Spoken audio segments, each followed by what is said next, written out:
Anne Woodward's name has endured as a fixture of high society scandal, a saga that enmeshed moneyed Manhattan circles, sensational headlines, and the literary vision, some would say malevolence, of Truman Capote.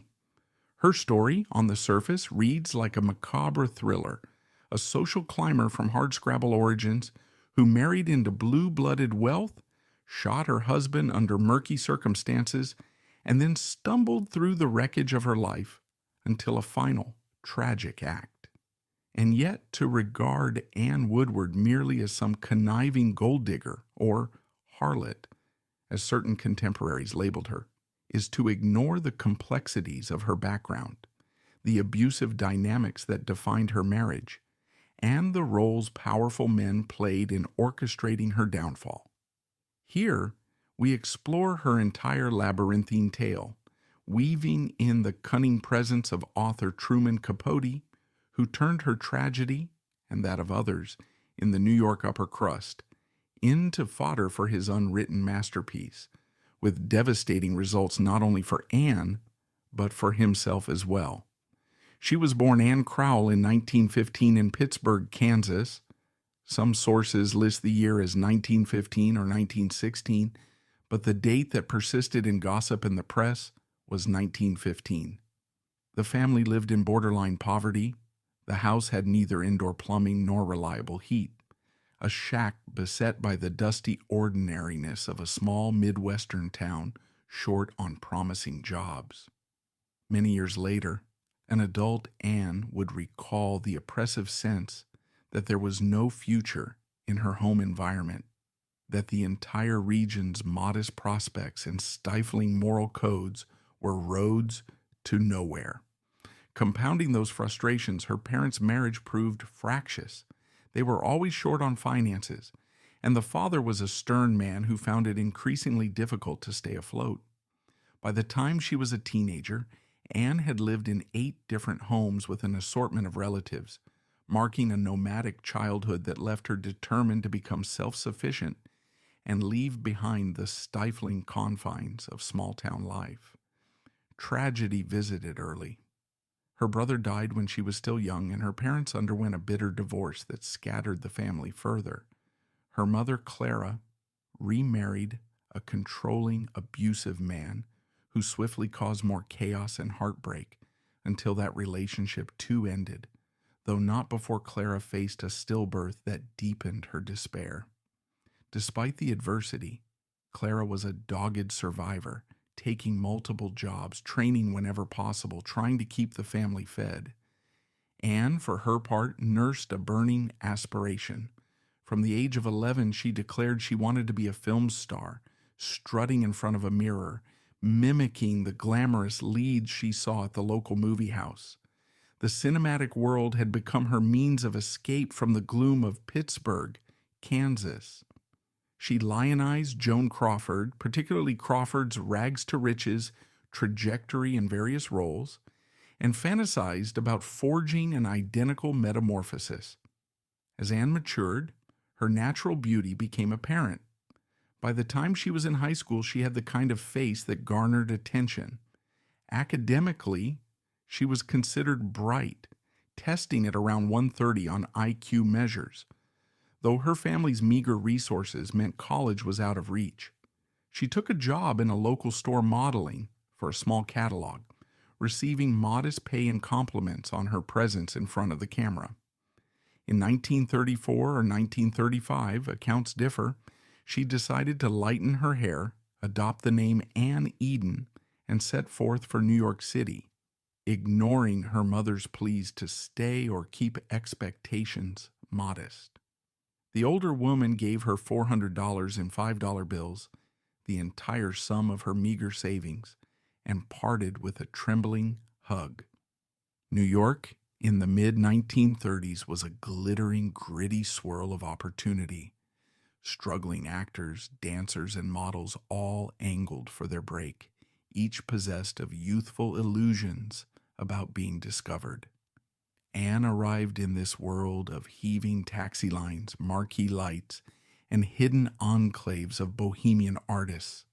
She found work as a print model, recognized for a lithe figure that some agencies considered too curvaceous for strict high-fashion runway. She then took minor elocution and dance lessons, determined to refine herself. The occasional small modeling gigs kept her afloat, though city life was expensive. She observed that the wealth floating around Manhattan was incredible, if only she could connect to the right set. At some point, she realized her meager print gigs wouldn't sustain the acting and singing lessons she craved, so she found a more lucrative job dancing in a nightclub called Fee-Fi, eventually adopting an even more streamlined name, Anne Eden or Anne Cannon. Depending on the source, she tried multiple aliases. The place was lively, catering to a wealthy male clientele who sought not just cocktails but the flattery of an attractive hostess.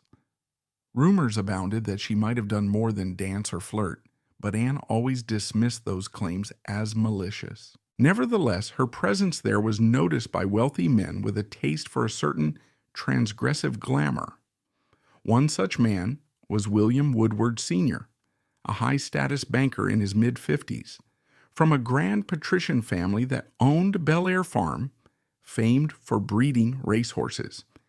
He took an instant shine to Anne, captivated by her confident carriage, her willingness to engage in sly repartee. He was married, of course, and had a brood of children, but that hardly deterred him. Over time, an arrangement was made. William Sr. became her benefactor, showering her with gifts, money, and jewelry in exchange for discreet companionship. She had little illusions about romance, but recognized the chance to enjoy a lifestyle far beyond her old struggles. They carried on an affair for a stretch. Then guilt or paternal concern took hold of him. He worried about potential scandal, but still didn't want to sever ties with Anne entirely. Instead, he came up with a plan that would reverberate tragically for years to come. He introduced her to his shy younger son, Billy, who had been in the Navy, was rumored to be naive in sexual matters, and possibly even homosexual. William Sr. believed Anne might straighten him out, help him gain confidence. By bridging them, the father felt he could keep Anne in the family orbit without continuing his own illicit liaison. In a classic scenario that almost reads like a perverse social experiment, Billy Woodward and Anne Eden met at Fee-Fi under engineered circumstances. Billy, indeed shy, fell under her spell. Despite being 5 years younger, he proposed months later, ignoring the horrified protests of his mother, Elsie. She considered Anne the quintessential gold digger, not one of us, the refined set. William Sr. had miscalculated if he believed his wife would condone such an arrangement. Nonetheless, Billy was besotted.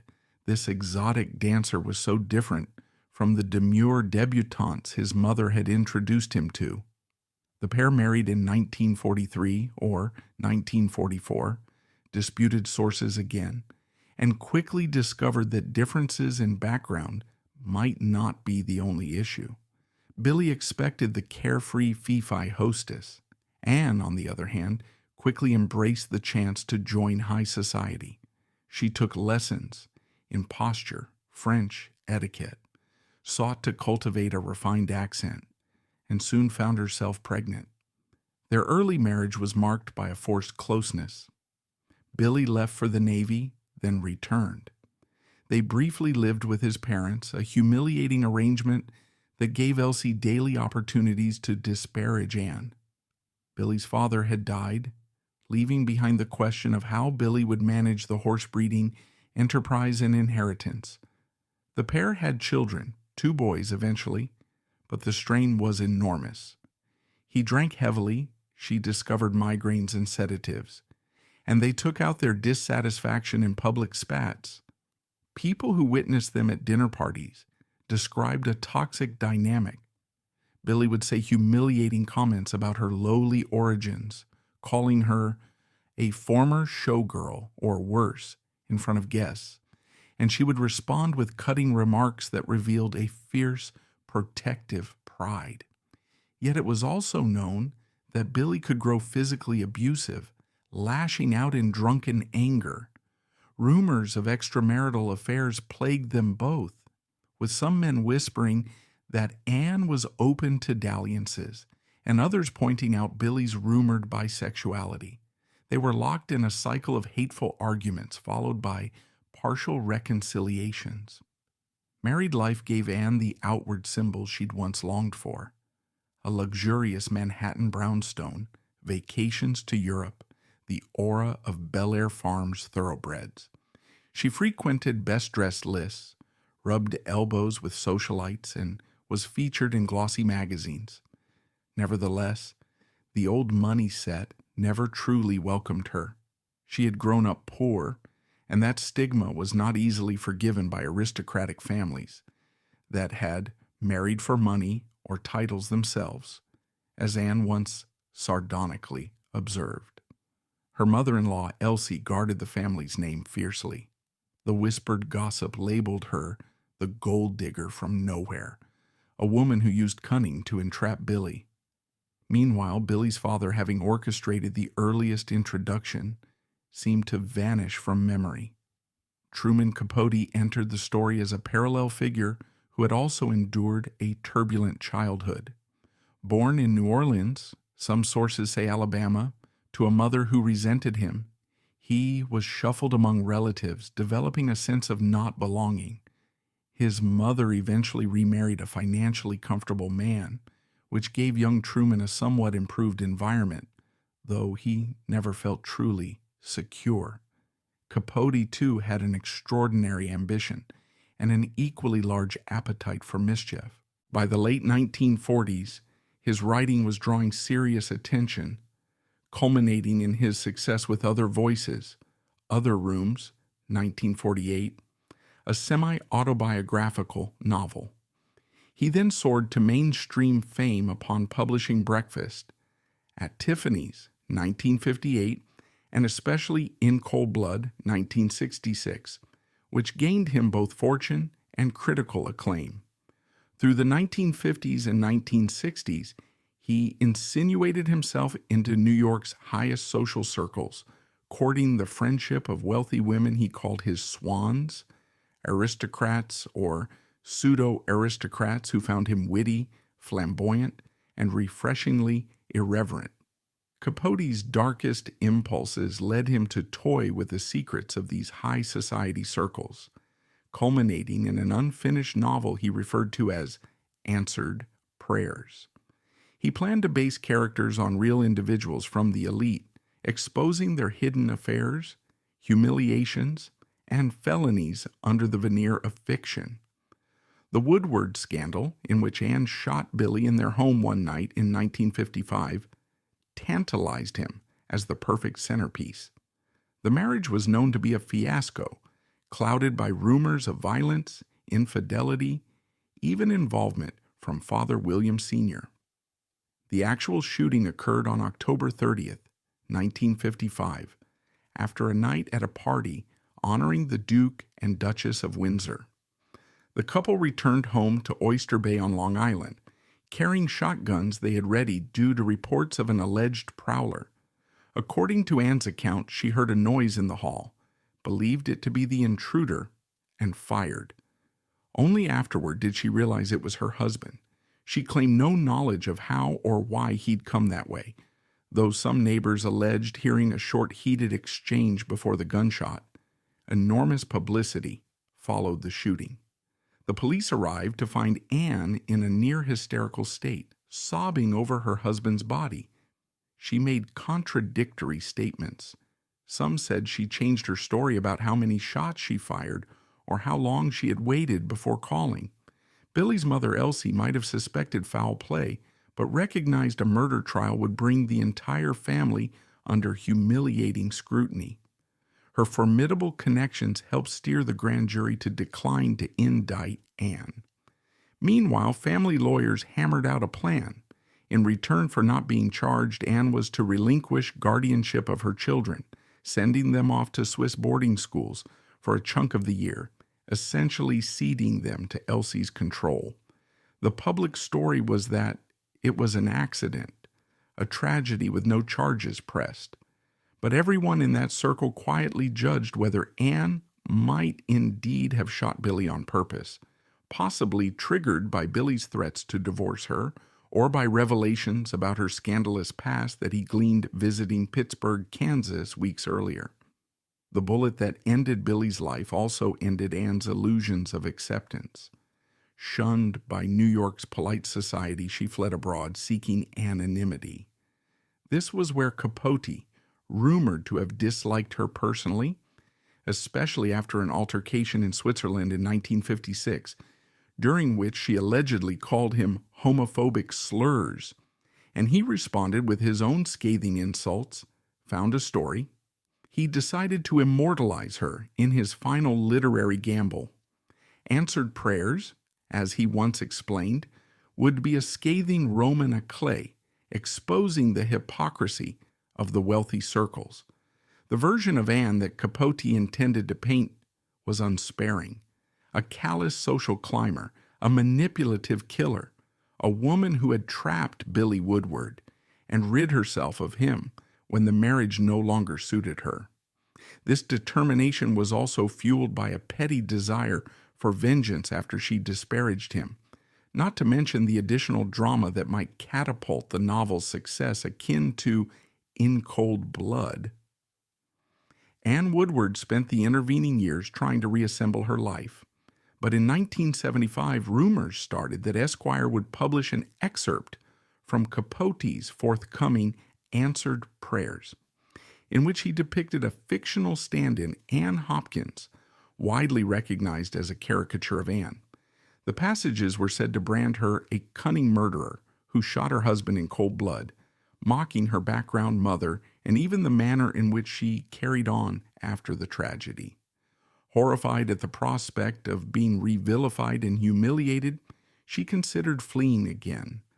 But ultimately, as she read the advanced draft, or at least heard its content from an acquaintance, the psychological toll proved too great. She consumed a lethal dose of barbiturates, ironically, the same class of drugs rumored to have been used by Capote's own mother years earlier, and was discovered dead. Her suicide was a final coda to the murder kiss scandal. The Woodward children, tragically, never escaped the long, acrid shadow cast by their father's killing and their mother's subsequent fall from social grace. Even as a toddler, the younger son, James, was said by extended family members to be a delicate child, nervy, prone to fits of crying when left alone. After Billy Woodward's death, James grew up shuttled between Swiss boarding schools, East Coast relatives, and occasional forays into the horse breeding estate at Bel Air. His grandmother, Elsie Woodward, had arranged for them to live abroad much of the year, believing she was saving them from the tarnish and scandal that now stained Anne Woodward's name. Yet in truth, it simply meant each boy was raised with a mounting sense of confusion over what truly happened that fateful night in Oyster Bay, and over their mother's banishment from their daily lives. As James entered his teen years, rumors circulated that he resented the secrets swirling around him, hated the hushed tension whenever the subject of mother came up. He told a close schoolmate that whenever he visited New York, he felt as if half the adult faces he met had known his parents intimately, but couldn't speak openly of it. He also carried the stigma that his father had died under suspicious circumstances. Neighbors, staff at the farm, people in Manhattan circles, they might not have said it to his face, but the child could sense the gaze of pity and rumor. He would sometimes discover newspaper clippings dating from 1955 detailing the murder, or snide references in old tabloids calling Anne a killer wife. This weight attached itself to James even though he had no direct hand in the tragic event. By early adulthood, James drifted into the party culture of the 1970s, finding solace in the company of bohemian circles, musicians, a few trust fund acquaintances, and the haze of illicit substances. He reportedly tried LSD, uppers and downers, later turning to heroin in a misbegotten attempt to quell an existential dread. His grandmother used her resources to place him in multiple rehab facilities. Each time, he'd emerge somewhat contrite, only to relapse. People close to him recall his frequent erratic outbursts, moments of crippling guilt that he never truly knew his father, or raging heartbreak about the family legacy. In 1972, he threw himself from a building's balcony in a suicidal leap, but survived with multiple fractures. For a time, he improved, living under heavier supervision, but the cycle repeated. Eventually, he successfully ended his life. Some say in the mid-1970s, others precisely date it to 1978, plunging from another high-floor window. The exact year sometimes varies in accounts, but all converge on the tragic fact. James died by suicide, his mind a swirl of addictions and old resentments. His elder brother, William Jr., often called Woody by relatives, managed for a while to function more smoothly, at least outwardly. He graduated from a reputable East Coast preparatory school, attempted a measure of normalcy at a small private college, and spent time leaning into the inheritance that had been managed by the family's attorneys. He had a more polished circle of friends than James, dabbling in philanthropic committees on horse breeding, an echo of his father's and grandfather's legacy at Bel Air Farm. There was talk of him forming a charitable foundation, possibly using part of the estate to sponsor youth equestrian training. Yet for all that seemingly calm exterior, William Jr. carried the same weight.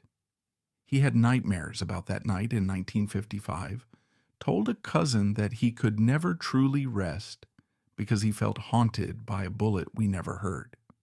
He confided that some nights he'd dream about hearing a shotgun blast and seeing silhouettes in the hallway, reliving what he was too young to remember firsthand.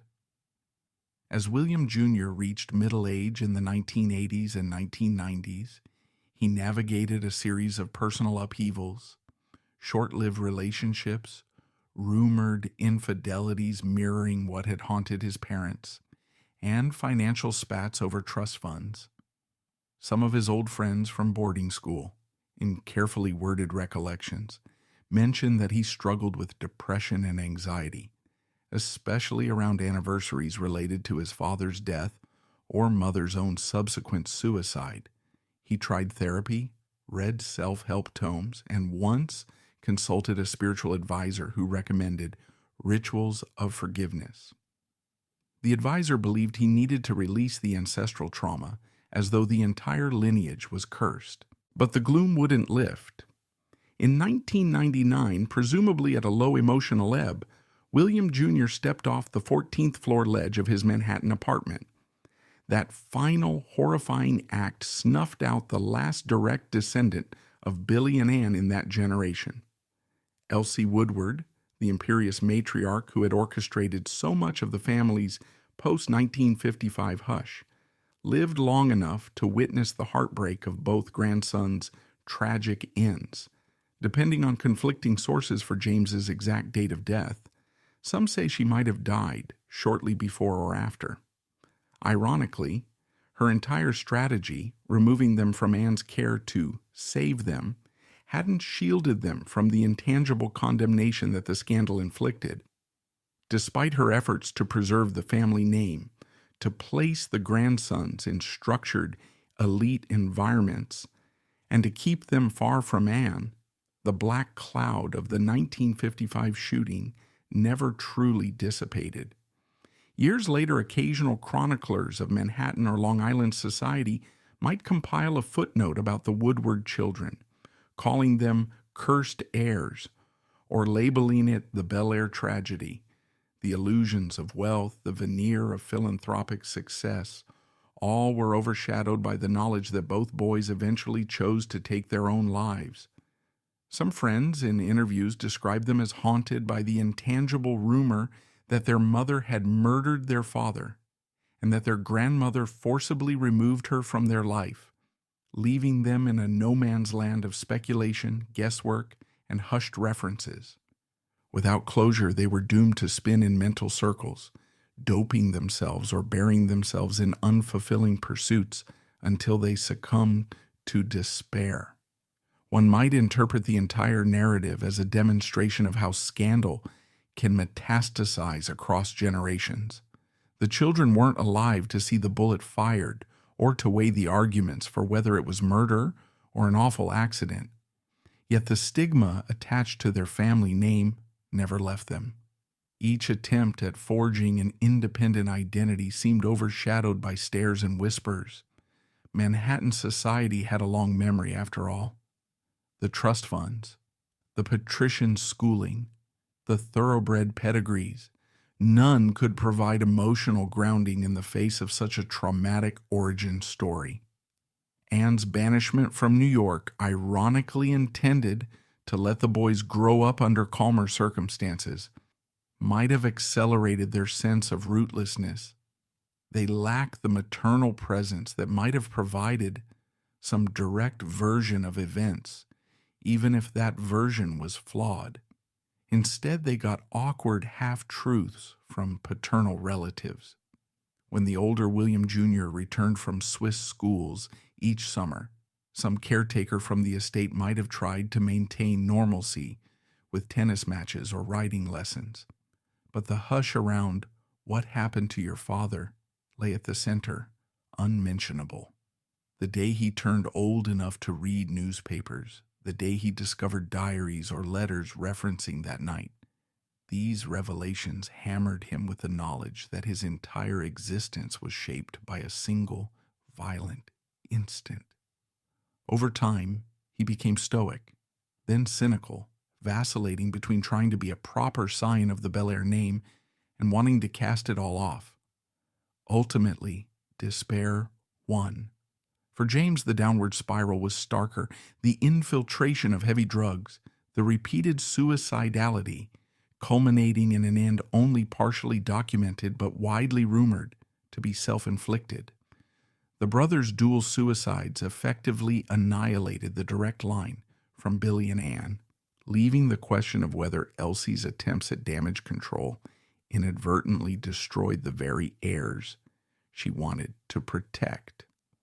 Those who studied the family line in genealogical or social registers note that the once powerful Woodward name, associated with bankers, thoroughbred champions, and philanthropic galas, fizzled into oblivion by the turn of the century. Today, rummaging through the archives of old newspapers or listening to the recollections of the few who remain, one finds a certain sorrow-laced irony. Had the grandsons grown up in a climate where their mother's involvement was not so demonized, or had the question of Billy's death been confronted openly rather than buried by hush money and social maneuvering, they might have processed the trauma differently.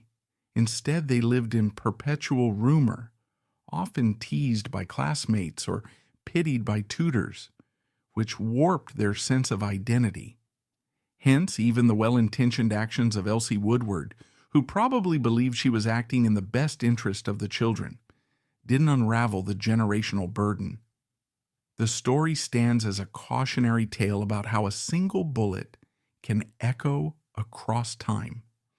Society's illusions about preserving decency or hiding scandal can fester into deeper psychological wounds for those forced to live behind that curtain of secrecy. The lineage was overshadowed, as you put it, by heartbreak. A heartbreak so persistent that both grandsons felt no way out but death. These final tragedies tie seamlessly into the overall fabric that weaves Anne Woodward's life and Truman Capote's involvement. The seeds of betrayal, class condemnation, and literary exploitation had consequences far beyond a single generation's gossip. Capote's savage depiction of Anne in Answered Prayers likely contributed to her suicide, but the ripple effect stretched to her children, who never overcame the stigma. And as Capote sank deeper into addiction, writing comparatively little more, the ultimate result was a multifaceted meltdown where no figure emerged unscathed. The Southern Gothic novel, or Greek tragedy analogy you invoked, stands firm. The sins or illusions of the parents haunted the children long after the parents themselves were gone. The entire chain of events begs reflection about the cost of high society illusions. Billy and Anne might have been deeply dysfunctional from the outset. However, wealth and privilege disguised their battles from the outside world until it exploded into a homicide scandal. The grandmother's hush-hush approach might have momentarily shielded the family name from a public trial, but it left her heirs wandering aimlessly, haunted by mysteries they were ill-equipped to parse.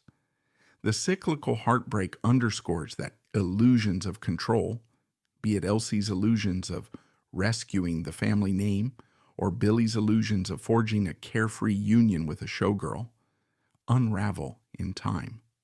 Capote himself earned no triumph from the scenario. He had enraged his swans, each realizing he might similarly betray their secrets in future installments. His social invitations dried up almost overnight. The black and white ball he had once thrown, which was considered the high point of social brilliance, became a memory overshadowed by his new reputation as a malicious gossip with zero loyalty. He sank into heavy alcohol and drug dependence, never completing answered prayers. Ultimately, it was published in fragments, disjointed and incomplete.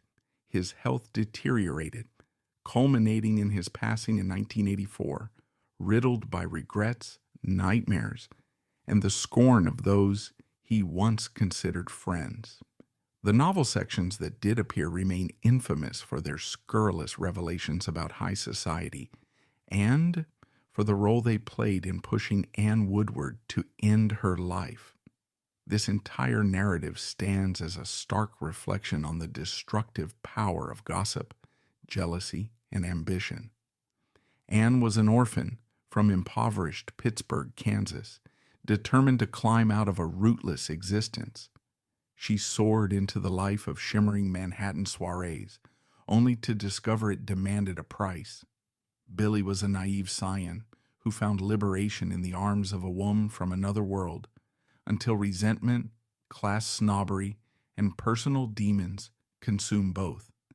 Capote hovered on the margins, collecting secrets, reveling in the possibility of weaving them into a sensational masterpiece. In the end, all three, Anne, Billy, and Capote, met personal ruin, with the children of Billy and Anne succumbing to the tragedy as well. The entire drama evokes a sense that the illusions of wealth and stardom rest on precarious illusions. The clubs, the mink coats, the thoroughbreds at Bel Air Farm, the shining apartments on Fifth Avenue, all couldn't shield the participants from their own bitterness and insecurities. One might ask if Anne truly committed murder that night in Oyster Bay, or if it was a legitimate accident fueled by paranoia about an actual prowler. The presence of a local convict named Paul Wirtz, who claimed to have indeed prowled around the property with a shotgun, added a confusing dimension. Perhaps her shooting was purely reactionary, fired in the dark at an unidentified figure. But the swirl of prior fights, tensions, and Billy's insinuations that he might leave her that very weekend gave enough motive for people to suspect she deliberately pulled the trigger. The grand jury, unconvinced, declined to indict her, swayed also by the Woodward family's power and the personal heartbreak she exhibited on the stand.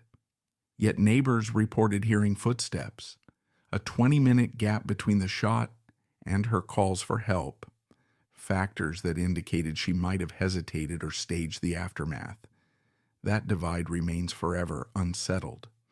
Depending on the vantage point, some see Anne as a battered spouse who panicked, while others see a scheming woman who seized her chance.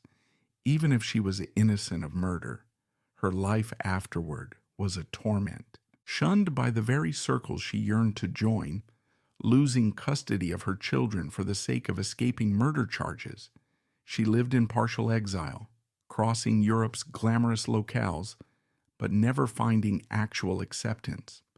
She had once idolized Wallis Simpson, the Duchess of Windsor, another social pariah who married Edward VIII after he abdicated, but discovered that the favor of such black sheep aristocrats didn't easily translate into a stable sense of belonging. The final blow came from Capote's pen, or was about to come. She realized that once he published his damning portrait, her name would be once more dragged through the tabloids, the gold digger turned murderer narrative, relitigated in scandalous detail. She had no illusions about how savage the press could be, and no illusions that society would defend her. She took the same barbiturates that had enabled her to cope with insomnia and migraines, only this time in a lethal dose, perhaps seeing no alternative. Truman Capote's culpability in that tragedy is hotly debated. Some argue that he only threatened to reveal the story, or was within his rights to incorporate real-life events into fiction, and that Anne's prior choices determined her ultimate fate. Others emphasize Capote's personal vendetta, born from her humiliating him publicly back in Switzerland, and his quest for sensational content at any cost. He was known for an almost childish cruelty that came forth when spurned or insulted, having once said, "If you aren't careful, I'll put you in my book," to multiple so-called friends. That day at the cafe, with Klaus von Bülow rumored to be at Anne's side, gave Capote fresh impetus. He saw a woman allegedly in mourning, yet laughing it up with another man. He must have thought it morally horrifying. A comedic scenario for sure, but with lethal consequences. Perhaps he fixated on making her a primary figure in answered prayers, so that his signature brand of flamboyant vengeance could finally be satisfied. Instead, he drove a vulnerable woman over the edge. By 1975, the excommunication from her past misdeeds, combined with the looming public humiliation, spelled the end for her. Capote, ironically, sank himself as well. The immediate reaction of New York's high society women to the answered prayers excerpt was swift, fierce, and devastating.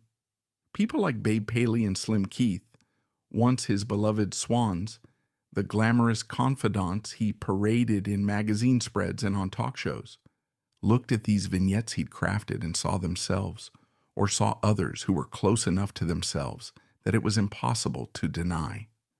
They spotted the darkest of personal histories, the humiliating glimpses of extramarital affairs and hidden resentments, all filtered through Capote's sardonic prose.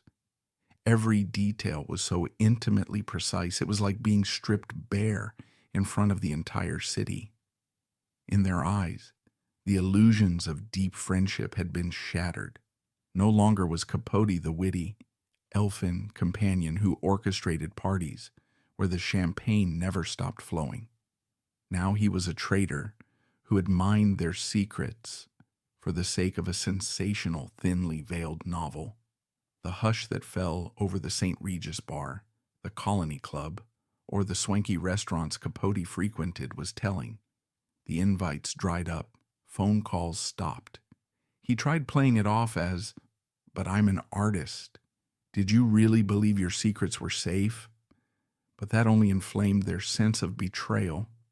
These were women who had grown used to controlling how they appeared in gossip columns, expecting at least a veneer of loyalty from those they let into their circles. Capote discovered that suddenly he was persona non grata at the very soirees he had once ruled over. The intense social freeze-out left him reeling. Much of his identity relied on hobnobbing with wealth, leveraging those relationships to gather sparkling anecdotes for future writing. His whole concept for answered prayers, that blending of real scandal with invented flourishes, was meant to be his masterpiece. But now the fountains of secrets dried up. The Swans wouldn't look him in the eye. Babe Paley, who had extended so much trust to him, cut him off entirely, never to speak to him again. Slim Keith described the sense of utter betrayal she felt, having considered him a dear friend. If any illusions remained about how they might eventually come around, the publication of subsequent excerpts hammered more nails into the coffin of his social standing. Already prone to bouts of depression and substance use, Capote found himself deeper in the spiral. He had built a portion of his career capitalizing on the tragedies of others, think In Cold Blood. But that was a different scenario. The Clutter murders were a public crime, open to widespread coverage, and he shaped that into a new art form, the non-fiction novel. With Answered Prayers, it was personal. The same circles that once championed his brilliance now withdrew. New York's upper echelons had always possessed labyrinthine rules about loyalty, silence, and mutual protection. He'd broken them all. In the years after the excerpts, he wrote comparatively little of significance, overshadowed by his newfound social isolation and intensifying battles with alcohol and pills. He tried occasionally to drum up interest in finishing Answered Prayers, teasing that more chapters existed in a safe deposit box or in his memory. But those chapters never materialized in a coherent book. Editors pressed him, but he missed deadlines, repeated patterns of big talk, small delivery. The manuscripts, or partial manuscripts, drifted among rumor. Some said he destroyed them in a drunken rage or lost them. Others claimed he still had them, but refused to release them, out of fear or resignation. The truth is that once the blowback from the first excerpt rattled him so drastically, he lost heart, and, arguably, lost the crucial social scaffolding that had fed his creative engine.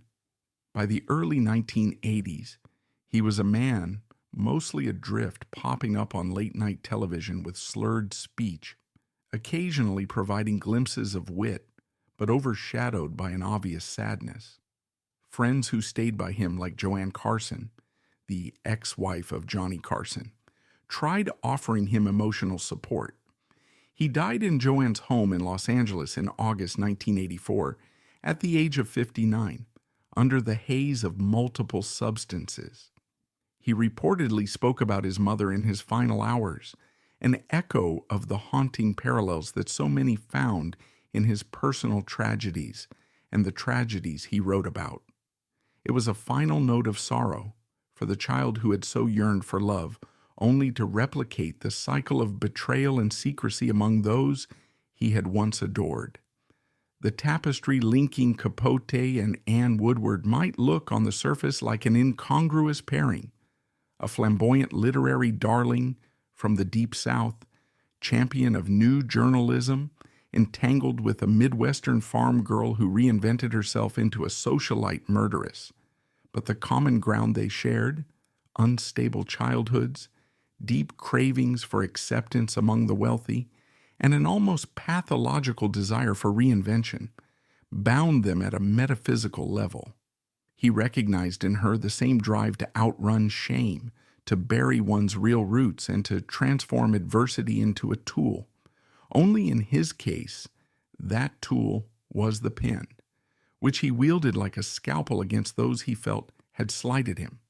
And so both self-destructed. Anne took an overdose in the face of renewed scandal, and Capote drifted into a haze of addiction, overshadowed by the betrayal that turned his social circle into a ring of enmity. Even as high society read the bits of Answered Prayers with horrified fascination, they collectively turned their backs on its author. The children of Billy and Anne did not escape unscathed either. Both ultimately took their own lives, unable to transcend the psychological scars. The entire arc stands as a monument to how entwined wealth, scandal, power, and ambition can become, devouring nearly everyone in the web. Moreover, the Capote fiasco underscores a cautionary truth about the conflation of real life with narrative fodder. He had triumphed once within cold blood, gleaning in-depth interviews about a vile murder, but in that instance, he was an outsider stepping into a universal tragedy, creating sympathy for victims. With answered prayers, he was no dispassionate investigator. He was an insider, fully immersed among friends whose confidences he turned into fiction. The result wasn't sympathy or triumph, but moral condemnation and social banishment. Reading the final chapters of their entwined story is like peering into a cruel Greek drama, each of them flawed, each undone by illusions of grandeur. For Anne, illusions that she could bury her background and thrive among the old money who would never truly accept her. For Capote, illusions that he could harness the secrets of those wealthy circles without paying a dreadful price in friendship and reputation. And for Billy, illusions that a relationship with a showgirl would cure his own sexual insecurities and free him from his mother's dominance. None ended well. When the overshadowing dust settled, the few who tried to piece the story together, journalists, archivists, or even Capote's future biographers, often concluded that the entire fiasco had no real winners. Elsie Woodward, the formidable matriarch, may have won in that she spared the family name an actual murder trial, but she lost a son and eventually grandsons to tragedy. Capote had momentary press coverage for his literary betrayal, but sank into addiction and humiliation. Anne gained ephemeral wealth and status, but died from an overdose, haunted by the public condemnation. These overlapping threads of betrayal, murder, possible collusion, class aspirations, and personal tragedies have made the Woodward-Capote saga a minor staple in certain circles of true crime or high society gossip lore. Books have occasionally tackled it, though seldom as extensively as, for instance, the Kennedys or other historical gossip magnates. Documentarians have approached the subject with caution, aware that even now, older families in Manhattan or on Long Island prefer not to resurrect the story of a bumpkin-turned-showgirl turned murderess who infiltrated their midst. Indeed, decades on, the entire fiasco stands as a stark parable, illusions of social acceptance, illusions of rewriting one's background, illusions that an author can safely transmute the secrets of the wealthy into best-selling copy, illusions that wealth alone can buy happiness or shield wrongdoing, illusions that murder can be explained away with the right connections or hush money, and illusions that redemption might come after scandal. Here, redemption eluded them.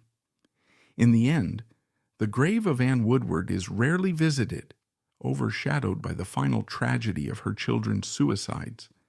Visitors to East Coast cemeteries sometimes stumble upon references to the Woodward name, recalling faintly the accidental shooting scandal. Meanwhile, Capote's resting place in Los Angeles remains a pilgrimage spot for fans of In Cold Blood or Breakfast at Tiffany's. Many come ignorant of how his final literary pursuit answered prayers, unleashed havoc that overshadowed even his prior feats. Thus the swirl of ambition, betrayal, scandal, and heartbreak lingers, a cautionary epic of how ephemeral the illusions of high society can be and how devouring they are when confronted by the darkness beneath. There remains the question, could Billy's murder truly be pinned on Anne's manipulative cunning, as many in that old aristocratic circle insisted?